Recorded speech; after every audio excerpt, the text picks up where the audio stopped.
Deep within the Appalachian Mountains, where ridges cut off towns from the world, whispers grew of families who turned inward, generations of brothers and sisters producing children, deformities haunting the bloodline, and records that hinted at truths too disturbing to speak aloud. This is Appalachia's darkest secret, long hidden from outsiders. In the heart of the Appalachian Mountains, where Kentucky meets West Virginia, lay some of the most cut-off communities in America. Breathitt County, often called Bloody Breathitt for its history of feuds, and neighboring Clay County were places where isolation shaped both survival and secrecy. By the early 1900s, coal camps and subsistence farms clung to steep ridges and narrow hollows. Roads were barely more than muddy tracks, making travel in or out nearly impossible for much of the year. Families here often lived within a few miles of their ancestral cabins, bound tightly by land and blood. U.S. Census rolls from 1910 through 1930 provide a striking glimpse into this closed world. In Clay County's Horse Creek district, the same surnames appear again and again: Jarrell, Mullins, Turner, and Rhodes, sometimes repeated on every page. In Breathitt County, church records from Jackson Presbyterian listed entire congregations made up of kin, their marriages rarely extending beyond the holler. A Federal Writers Project field report from 1937 described strange hollers, where no new families moved in and no daughters left, hinting at an insular culture that guarded its boundaries. Court records from Breathitt County between 1905 and 1922 add another layer.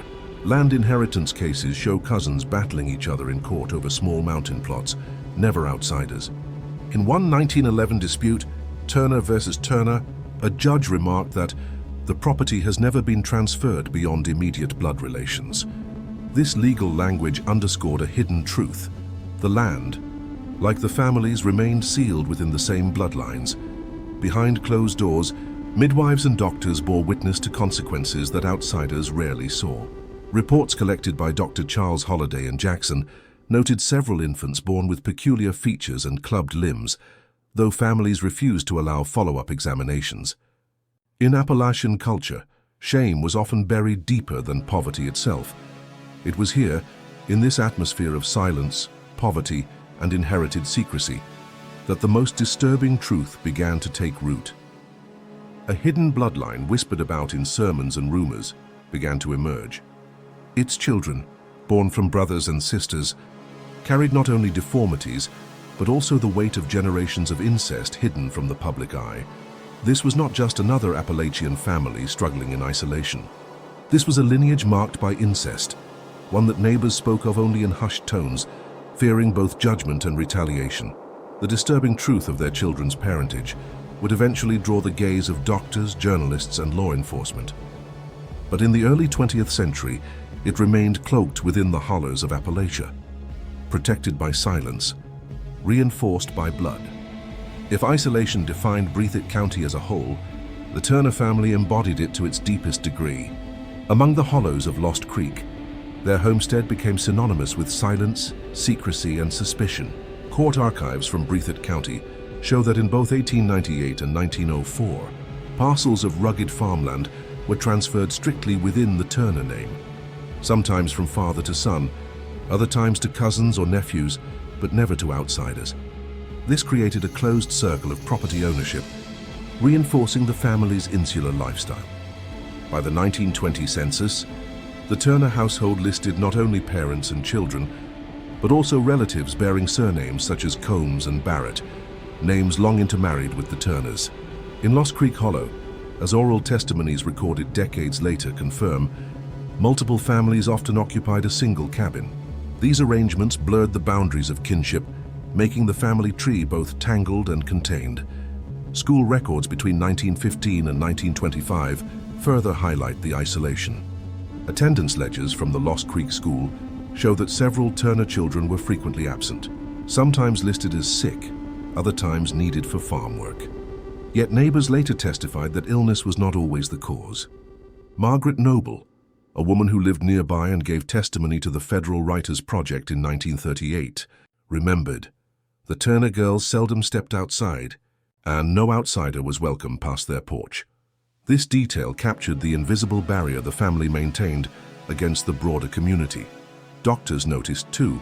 Dr. John C. Amos of Jackson, whose practice served mountain families from 1919 through 1926, kept notes describing the Turners.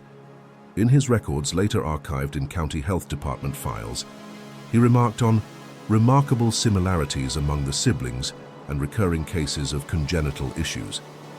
While he never directly accused the family of incest, his careful wording, deliberately vague, suggested knowledge of a deeper problem. Rumors began to spread. Locals whispered that the Turner sons were marrying their sisters and daughters were giving birth to children whose fathers lived under the same roof. The secrecy of the household and the reclusiveness of its young women only added weight to the suspicions.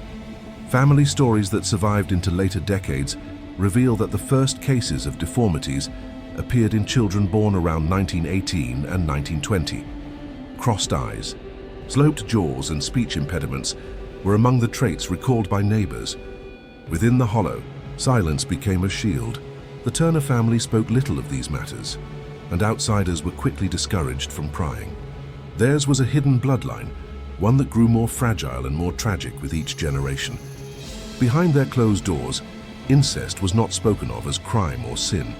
It was treated as inevitability, a cycle preserved through silence. This secrecy, however, was never absolute.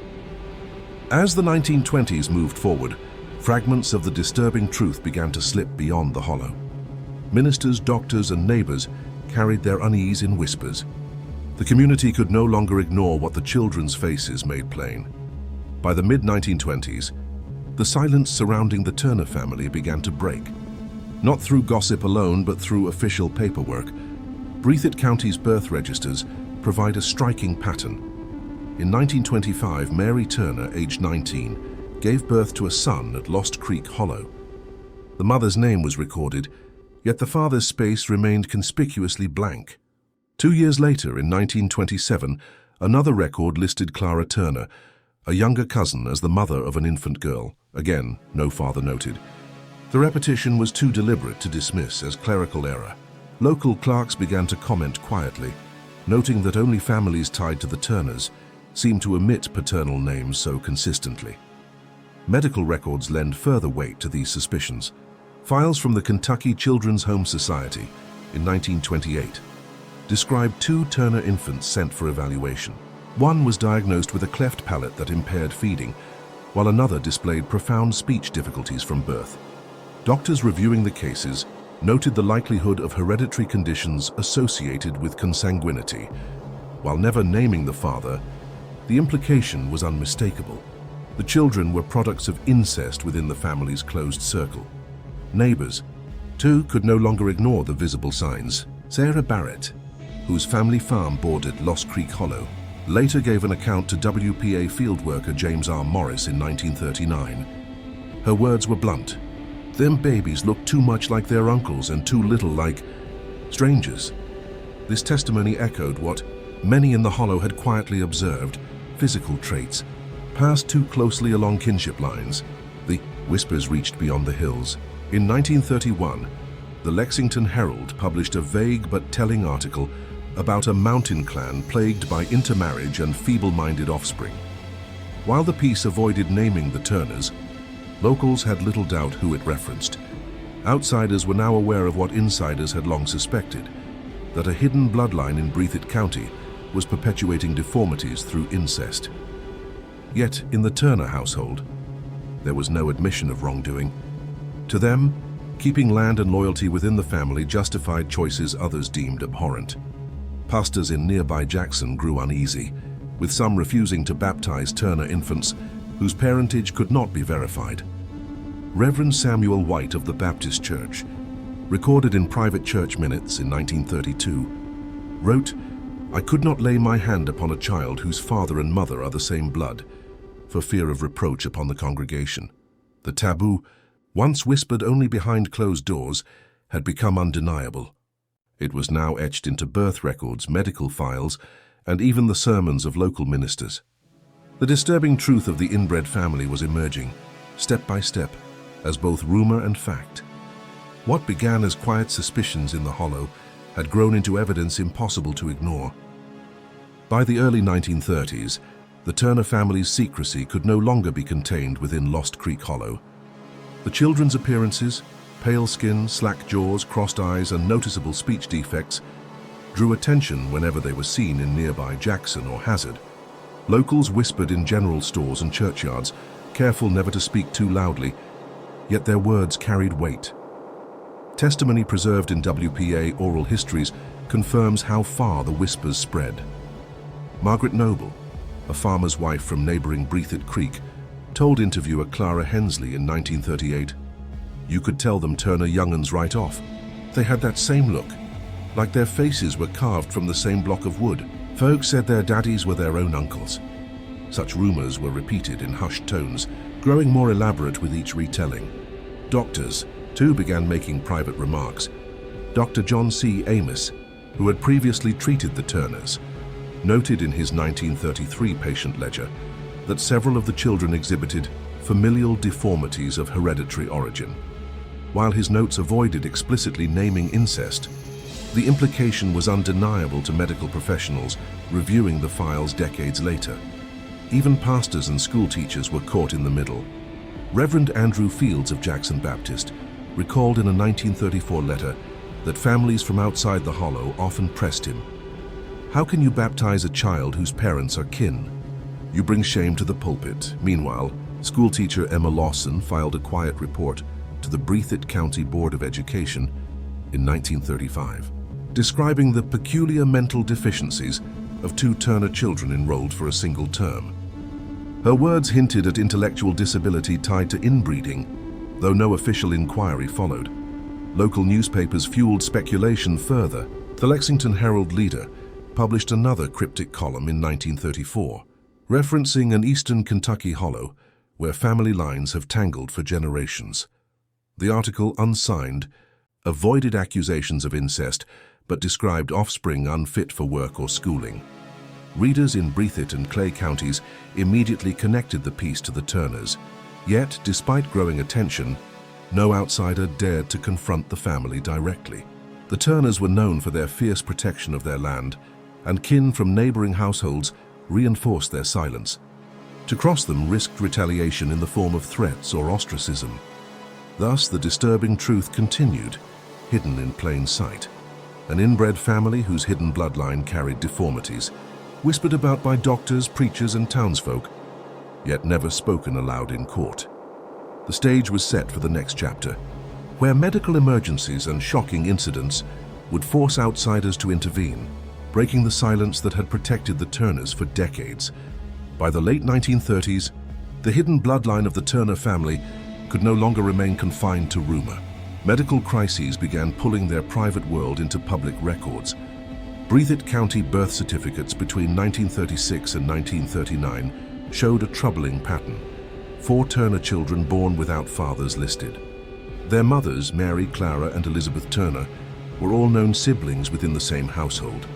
Local clerks began privately noting the omissions, understanding that something more disturbing was unfolding in Lost Creek Hollow.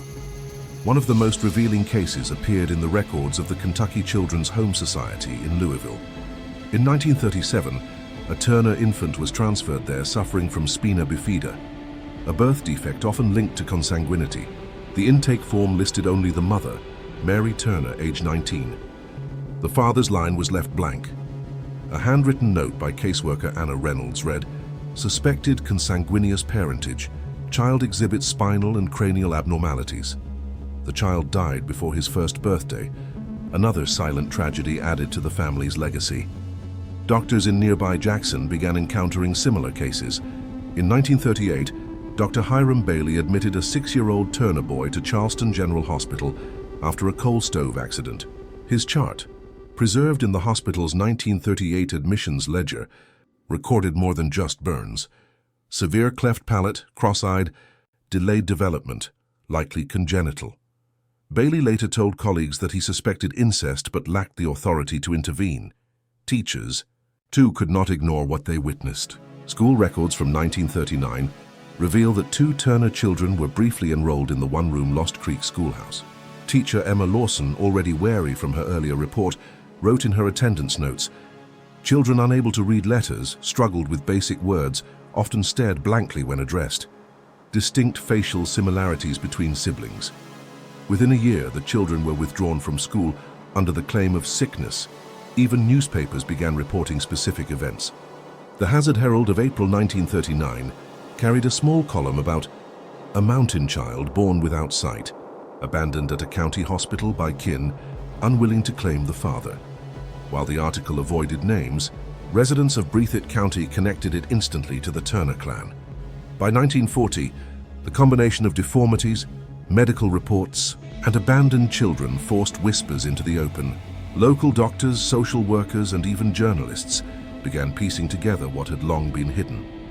The disturbing truth was now supported not only by rumor, but by case files, hospital ledgers, and abandoned infants. The Turner family's cycle of incest and deformities could no longer be ignored, and as deaths and tragedies mounted, the weight of their generational curse would soon become undeniable. By the early 1940s, the Turner family's legacy was marked less by secrecy and more by visible tragedy. Death records from Breathitt County began to mirror the whispers locals had long exchanged. Between 1941 and 1944, 3 Turner infants were recorded as dying within weeks of birth. The county registrar's ledger, still preserved in Frankfurt, lists causes ranging from failure to thrive to congenital malformations. The fathers were never named. One haunting case appeared in the 1942 mortality schedule. A newborn listed only as male infant Turner died 2 days after birth. The attending physician noted, child presented with severe hydrocephalus, incompatible with life. The mother was identified as Clara Turner, though no father appeared on the document. For the community, it confirmed what they already suspected. The Turners' children were being born marked by deformities, a visible reminder of the taboo binding their bloodline. Neighbors could not ignore what they saw. Testimonies collected in the WPA Kentucky Narratives Project in 1943 include one account from farmer Levi Combs, who recalled, "Them children didn't look right. Heads too big, eyes too close. Folks said the Turners kept to themselves too much, and now the Lord was showing why." Religious interpretations deepened the sense of a curse. Reverend Samuel Hudson of Lost Creek Baptist noted in his 1944 church diary, "The Turner clan suffers greatly in childbirth. Some say it is sin visited upon the children for the iniquities of the parents." Baptisms of Turner infants declined, as even local pastors hesitated to stand before the congregation with children whose origins were whispered about. School records tell the same story. By 1945, Turner children were either withdrawn from formal education or never enrolled. A visiting state inspector to Breathitt schools in 1946, writing in his report to the Kentucky Board of Education, described one mountain family with multiple children of diminished faculties, kept from regular attendance due to deformities, though he avoided naming them. The reference was clear. The generational curse was not just spiritual, it was biological, etched into flesh and bone. The defects, cleft palates, blindness, speech impairments, shortened limbs, appeared across multiple births and generations. Doctors, teachers, and neighbors alike began to connect the pattern. This was no accident of poverty, but the result of consanguinity repeated over decades. By the close of the 1940s, the Turner family was less a mystery and more a cautionary tale. Their bloodline carried the scars of choices made in isolation, and the mounting deaths and deformities were impossible to ignore. The curse was real and its reach was growing. The veil that had long shielded the Turner family began to lift in the early 1950s.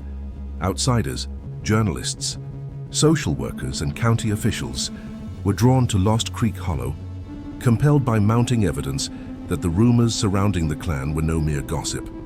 The first documented intrusion came in 1951, when Breathitt County's Welfare Department flagged the Turners for neglect.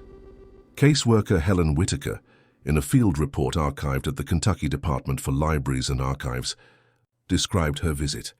The Turner homestead contained 3 children, all with significant developmental delays. Their living conditions were unsanitary, and the mother refused to name the father of any of the children.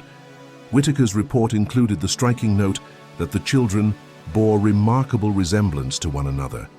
Despite wide differences in maternal age, The press followed soon after. In 1953, the Lexington Herald-Leader published a front-page piece entitled "Secrecy in the Mountains, a Breathitt Family's Hidden Affliction." Though names were omitted, locals recognized the Turners instantly. The article described generations of kin producing offspring with congenital defects and quoted an anonymous doctor who stated, "This is the result of closed bloodlines." It cannot be ignored. Journalists were not alone. Religious authorities also stepped forward. Reverend John Pelfrey of the Jackson Methodist Church urged county officials in a 1954 sermon to intervene, stating, "When sin repeats itself across generations, it is no longer hidden sin, it is a burden upon the whole community." Law enforcement became involved after a disturbing 1955 incident. Court records from Jackson Circuit Court describe a Turner child removed from the family home after neighbors reported physical abuse. Sheriff Elmer Davidson testified that upon entering the Turner cabin, he found 3 children, none older than 10, 2 unable to speak clearly, the third with a cleft palate untreated. The child was placed into foster care, a rare break in the family's pattern of silence. The involvement of outsiders cracked the Turner family's fortress of secrecy, yet the revelations also deepened local stigma. Neighbors ostracized them further, whispering that their name carried bad blood. At the same time, state authorities saw the case as proof that mountain isolation bred hidden tragedies. By the close of the 1950s, the Turner name had become synonymous with both scandal and pity. Outsiders had confirmed what locals long knew. The generational secret was real, and intervention was no longer optional. The Turner family's long-kept secret finally reached the courts by the early 1960s. In 1961, Breathitt County's juvenile court files recorded the case of Commonwealth of Kentucky versus Turner Family Guardianship, in which 3 Turner children were declared wards of the state. Testimony from caseworker Helen Whitaker and Sheriff Elmer Davidson, already documented in earlier reports, was entered into the official record. The judge, Charles E. Napier, ruled that the household had failed to provide adequate care, education, or moral instruction to minors. While the ruling did not explicitly condemn incest, it acknowledged that the parentage of the children remains uncertain and likely improper. Media coverage amplified the scandal. In 1962, the Louisville Courier-Journal ran an investigative series titled "Bloodlines of Secrecy, Kentucky's Hidden Families." Though pseudonyms were used, the descriptions unmistakably matched the Turners. The articles detailed the genetic deformities, the silence of neighbors, and the failures of local authorities to intervene earlier. Letters to the editor poured in, with some readers expressing outrage at the exploitation of mountain poverty, while others demanded stronger state oversight in remote regions. The Turner children themselves bore the heaviest burden. 2 of the younger siblings, placed in foster care, struggled with both physical disabilities and the stigma of their surname. Medical files from the Kentucky Children's Home Society reveal repeated notes of speech difficulties and cognitive delays consistent with consanguineous background.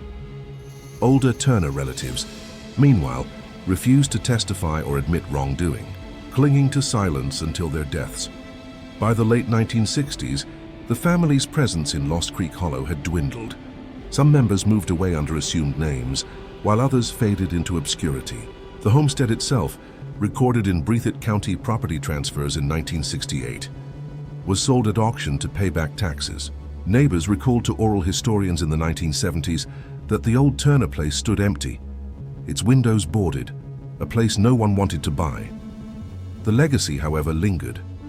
Scholars studying Appalachian kinship patterns in the 1980s cited the Turner case repeatedly as an example of how isolation, poverty, and secrecy could perpetuate cycles of inbreeding. Sociologist David Hackett Fisher, in his research on mountain families, noted the Turner bloodline illustrates the dangerous intersection of cultural silence and biological consequence. Today, the story of the Turners endures as both a cautionary tale and a piece of dark history. Their hidden bloodline, forged through generations of incest and shielded by silence, left a mark not only on their descendants, but on the community that allowed it to continue. Court rulings may have closed their chapter, But the disturbing truth remains etched in archival records, oral testimonies, and whispered memories of Breathitt County. The Turner family's tragedy forces an uncomfortable reflection. How many other hidden bloodlines, sealed away by geography and silence, may have existed in the hollows of Appalachia, never written down, never exposed, known only to the families themselves,